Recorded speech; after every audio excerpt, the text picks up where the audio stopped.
গায়ে পড়ে কারোর সাথে যুদ্ধে জড়াবে না বাংলাদেশ। আলোচনার মাধ্যমেই সমস্যার সমাধান করা হবে, এমনটা জানিয়েছেন আওয়ামী লীগ সাধারণ সম্পাদক ওবায়দুল কাদের। বলেন, সেন্ট মার্টিন ইস্যুতে বিএনপি অর্বাচীনের মতো বক্তব্য রাখছে। সকালে দলের এক ব্রিফিংয়ে এসব কথা বলেন তিনি।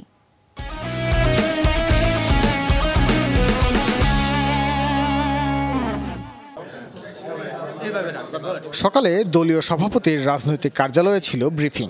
যাতে অংশ নেন আওয়ামী লীগ সাধারণ সম্পাদক ওবায়দুল কাদের। প্ররোচনা দেওয়ার তো কোনো দরকার নেই। ব্রিফিংয়ে উঠে আসে সেন্ট মার্টিন ইস্যু।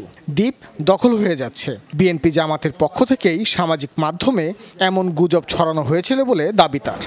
আমরা গায়ে পড়ে কারোর সাথে ঝগড়া করতে চাই, প্রভোকেশন দিয়ে মিয়ানমারের সাথে আমরা যুদ্ধ বাঁধাবো, সারা পৃথিবী অনেকটা রণক্ষেত্রে পরিণত হয়েছে।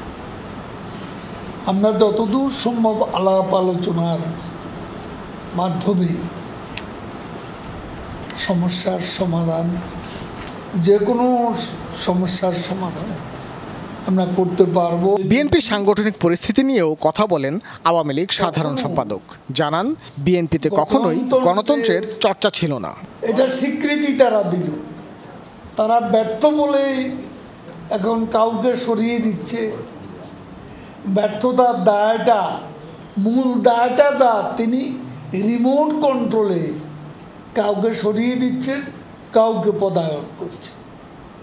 কাজেই ব্যর্থতার সমূহ দায়িত্ব তারা স্বীকৃতি দিয়েছেন, এটাই তার প্রমাণ। ঈদুল আজহাকে কেন্দ্র করে পদ্মা সেতুতে ৫ কোটি এবং বঙ্গবন্ধু সেতুতে ৪ কোটি টাকার টোল আদায় করা হয়েছে, এমনটি উল্লেখ করেন সড়ক পরিবহন ও সেতুমন্ত্রী। আমাদের টোল আদায়ে ইতিমধ্যে রেকর্ড সৃষ্টি হয়েছে। ভাস্কর ভাদুরী, যমুনা নিউজ, ঢাকা।